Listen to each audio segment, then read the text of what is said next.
Hello students, welcome to बड़ा classes. आज हम हिस्ट्री का एक टॉपिक डिस्कस कर रहे हैं which is tribal revolts. Tribal revolts वैसे ही इंपॉर्टेंट है, लेकिन आज की जो न्यूज़ है विच इज़ रंपा रेबेलियन वो ज़्यादा इंपॉर्टेंट है। यूजुअली कोई भी न्यूज़ किसी एक रीज़न की वजह से न्यूज़ में रहती है, लेकिन यहाँ पे लिटरली 6 रीज़न है जिसकी वजह से ये इम्पॉर्टेंट है। क्यों? क्योंकि आज ही की न्यूज़ में था कि इस साल 125th बर्थ एनिवर्सरी मनाई जा रही है। किसकी? ए सीताराम राजू की, जो लीडर थे रंपा रेबेलियन में, है ना। उसी के साथ दूसरा रीज़न, इसी साल 100 ईयर्स हो रहा है रंपा रेबेलियन को। ठीक, वैसे भी आपको पता है यूपीएससी 100 ईयर्स 50 ईयर्स इन सब पे अक्सर क्वेश्चन पूछती रहती है। दोनों इम्पॉर्टेंट इसलिए भी है क्योंकि गवर्नमेंट ने ऑफिशियली कहा है कि हम पूरे साल सेलिब्रेट करने वाले हैं ये रंपा रेबेलियन को, आज़ादी के अमृत महोत्सव के विदिन ही। ठीक है, तो 125th बर्थ एनिवर्सरी हो रही है सीताराम राजू जी की, 100 ईयर्स हो रहा है रंपा रेबेलियन का, और 2-3 दिन से लगातार ये न्यूज़ में है। गवर्नमेंट ऑफिशियली इसको सेलिब्रेट कर रही है, इसलिए इम्पॉर्टेंट तो हो ही गया है।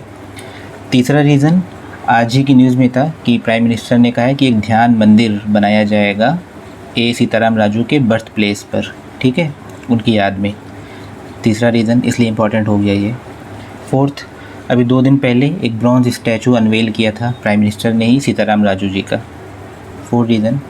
फिफ्थ रीज़न, इसी साल अप्रैल में एक नया डिस्ट्रिक्ट बनाया गया है आंध्र प्रदेश में, जो ए सीताराम राजू जी के नाम पे रखा गया है। ठीक है, मतलब ये कॉन्टीन्यूसली न्यूज़ में बना हुआ है किसी ना किसी रीज़न से। And last reason, RRR movie आपने देखी होगी, कितनी बड़ी हिट थी। उसमें जो रामचरण जी का कैरेक्टर था, राम नाम था, वो ए सीताराम राजू का ही कैरेक्टर था। फाइन, तो इतने सब रीज़न की वजह से रंपा रेबेलियन कंटिन्यूसली न्यूज़ में बना हुआ है। और जैसा कि गवर्नमेंट ने कहा कि पूरे साल हम सेलिब्रेट करने वाले हैं और 100 ईयर्स हो रहा है रंपा रेबेलियन को, इस वजह से ये बहुत इंपॉर्टेंट है इस साल के प्रीलिम्स के लिए। तो यहाँ पे हम रंपा रेबेलियन डिस्कस करने वाले हैं, उसके फैक्ट्स देखेंगे। पहले मैं आपको बैकग्राउंड बता दूंगा पूरा, उसके बाद जो प्रीलिम स्पेसिफिक फैक्ट्स होंगे उसको मैं हाईलाइट करूंगा ताकि आप उसको ध्यान ही रखें। वैसे तो सारी बात ही इंपॉर्टेंट होगी ऑफ कोर्स, लेकिन जो कुछ फैक्ट्स हैं जो आपको पता ही होने चाहिए वो मैं अलग से हाईलाइट कर दूंगा। ठीक है, तो लेट्स स्टार्ट। सबसे पहले हल्का सा बैकग्राउंड देखेंगे। तो जो सीताराम राजू जी थे वो आंध्र प्रदेश में बॉर्न हुए थे। कब? 1898 में। 1897-98 दोनों बुक में लिखा रहता है। ठीक है, आंध्र प्रदेश में इनका जन्म हुआ था। ए सीताराम राजू जी का ही वादा ट्राइबल।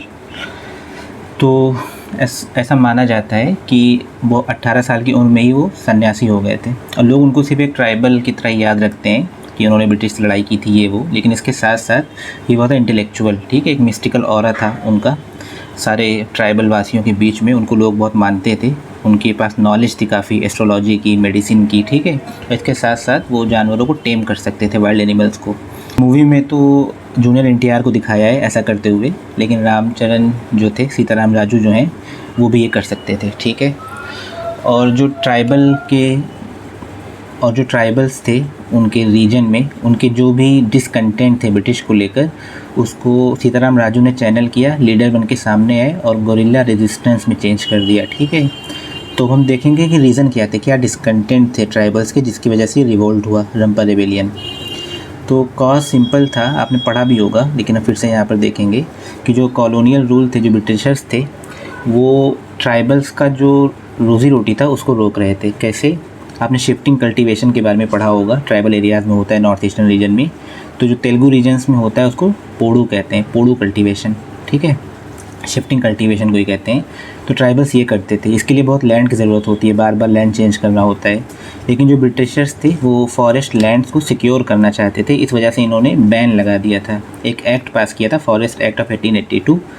इससे ये शिफ्टिंग कल्टीवेशन तो बैन किया ही था, साथ साथ माइनर फॉरेस्ट प्रोड्यूस को कलेक्ट करना, रूट लीव्स, ये सब भी बैन हो गया था। तो जिसकी वजह से ट्राइबल्स का जो भी ट्रेडिशनल रोज़ी रोटी का वो था वो सब बंद हो गया था। ठीक है, और जिसकी वजह से they were force to enter into labour, वो मैनुअल लेबर बन गए थे अपना ये सब काम छोड़ के कॉलोनियल गवर्नमेंट के।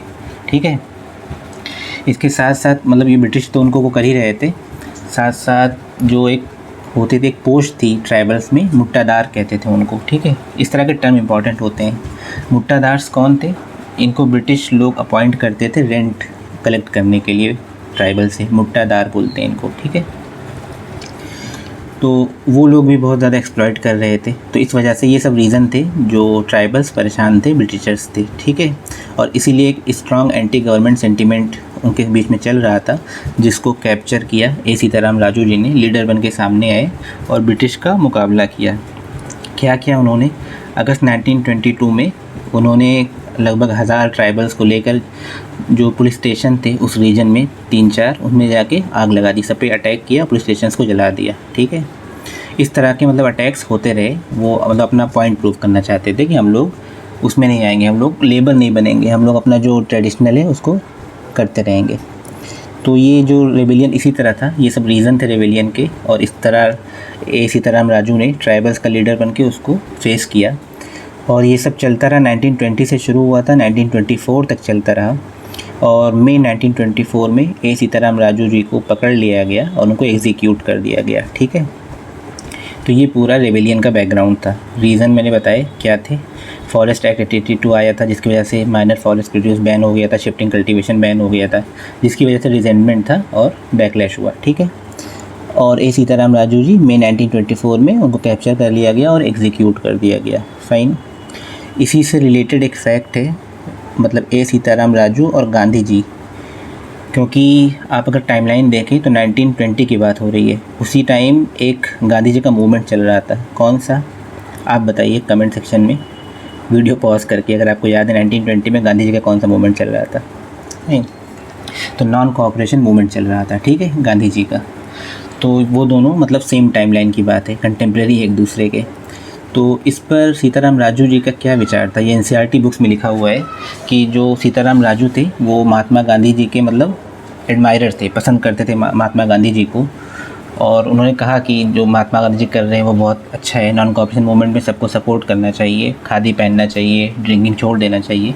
But at the same time वो नॉन वायलेंस को सपोर्ट नहीं करते थे, अहिंसा को। उनका मानना था कि अगर हमें आज़ादी चाहिए तो वो फोर्स से ही आ सकती है। ठीक है, अब ये जो मैंने एक फैक्ट बताया सीताराम राजू और गांधी जी का, ये इंपॉर्टेंट है। ठीक है, कैसे इंपॉर्टेंट है, स्टेटमेंट बेस्ड क्वेश्चन बन सकते हैं इस पर। मैं हमेशा फैक्ट के साथ साथ ये भी बताता हूँ कि किस तरह का क्वेश्चन पूछा जा सकता है उस बात से। यहाँ पर पहली बात तो यही पूछा जा सकता है कि दोनों कंटेम्प्रेरी थे, कौन से मोमेंट में दोनों एक साथ आए थे। एक साथ तो नहीं आए थे, मतलब उस टाइम दोनों एक साथ थे, तो उनका विचार क्या था। जैसे टैगोर और गांधी पे कई बार पूछा गया है ना, तो यहाँ पे सीताराम राजू न्यूज़ में तो उनको गांधी जी से रिलेट किया जा सकता है। तो आपको मतलब पता होना चाहिए कि वो नॉन कोऑपरेशन मूवमेंट को सपोर्ट तो करते थे, पर नॉन वायलेंस को सपोर्ट नहीं करते थे। ठीक है, उनका मानना था सीताराम राजू जी का कि अगर आज़ादी चाहिए तो वो फोर्स से ही आ सकती है, नॉन वायलेंस से नहीं आ सकती है। फाइन। तो इसी के साथ ये बैकग्राउंड ख़त्म हो गया। हमने देखा कि क्या क्या हुआ था इसके बीच में, हमने गांधी जी के साथ देखा। और फिर जैसा मैंने कहा था कि लास्ट में मैं प्रीलिम फैक्ट्स को हाईलाइट करूंगा स्पेशली, कि क्या क्या आपको पता ही होना चाहिए। तो पहला फैक्ट तो बेसिक है, रंपा रेबेलियन का एक और नाम है रंपा रेबेलियन, तो आपको पता ही होना चाहिए क्या है। इसको मान्यम रेबेलियन भी कहते हैं। मान्यम तेलुगु में जंगल को कहते हैं। ठीक है, मान्यम रेबेलियन। दूसरा नाम भी पता होना चाहिए, हो सकता है दूसरे नाम से पूछ लें।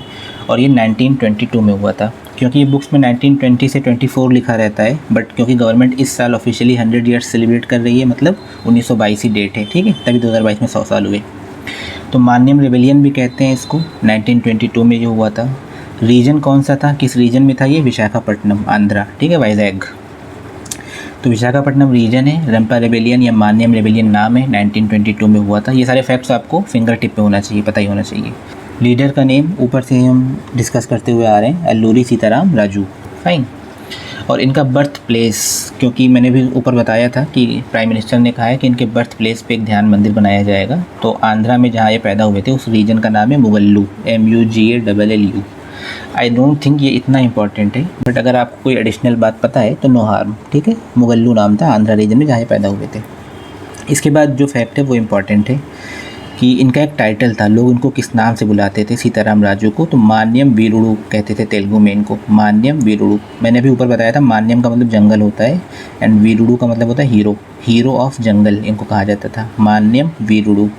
इनफैक्ट ये टर्म इसलिए इम्पॉर्टेंट है क्योंकि पूरे न्यूज़ में कई जगह मान्यम वीरुडू ही लिखा हुआ है इनके बारे में, सीताराम राजू की जगह पे मान्यम वीरुडू। और अगर आपको पता हो तो 2019 के यूपीएससी में एक ट्राइबल टर्म ही यूपीएससी ने पूछा था, उलगुलन, है ना, जो बिरसा मुंडा से रिलेटेड है, जिसका मतलब होता है अपराइजिंग। तो मतलब ये है कि इस तरह के टर्म पूछना बहुत कॉमन है, पता होने चाहिए, यूपीएससी अक्सर पूछता है। तो मान्यम वीरुडू का क्या मतलब होता है? हीरो ऑफ जंगल। किससे रिलेटेड है? रंपा रेबिलियन से। किसको कहा जाता है? ए सीताराम राजू को। फाइन। तो इसके साथ ही हमने सारे एक और फैक्ट है, यस अभी मैंने ऊपर बोला था, मुट्टादार्स है ना। मुट्टादार्स किसको कहते हैं? ये एक विलेज हेडमैन थे जिनको कॉलोनियल गवर्नमेंट कमीशन करती थी। इनका काम क्या था कि ये रेंट एक्सट्रैक्ट करें ट्राइबल से, रेंट इकट्ठा करें, कलेक्ट करें और रेंट कलेक्ट करें और ब्रिटिश गवर्नमेंट को दें। ठीक है, उनको मुट्टादार कहते थे। इस तरह की बहुत सी पोस्ट है, अलग अलग आप पढ़ेंगे, अलग अलग टाइम लाइन में अलग अलग नाम से जाना जाता है। बट तेलुगु रीजन में इस दौरान रंपा रेबिलियन के दौरान मुट्टादार कहते थे ऐसी पोस्ट को जो रेंट कलेक्ट करते थे। फाइन। तो ये सब टर्म इम्पॉर्टेंट है। तो इसके साथ ही हमने रंपा रेबिलियन को डिस्कस किया, इसके फैक्ट्स देखे, इसका कॉज देखा, इसको गांधी जी से रिलेट किया और जो इम्पोर्टेंट फैक्ट्स उनको हाईलाइट किया। आई होप आपको सब कुछ समझ में आ गया हो। और मैंने ये भी बताया शुरू में ही कि 6-7 रीज़न की वजह से पूरे साल न्यूज़ में रहा है, इसलिए काफ़ी इंपॉर्टेंट है रंपा रेबिलियन। ठीक है, ट्राइबल रिवोल्ट के तो सारे टॉपिक इंपॉर्टेंट होते हैं, बट अगर किसी को स्पेशली हाईलाइट किया जाता है तो वो और इम्पॉर्टेंट हो जाता है। फाइन। तो इसके साथ ही ये डिस्कशन हम यहाँ पे एंड करेंगे। आई होप आपको हर चीज़ क्लियर हो गई हो। फिर भी अगर आपको कोई डाउट है तो आप कमेंट करके पूछ सकते हैं। Okay, see you in next video. Take care.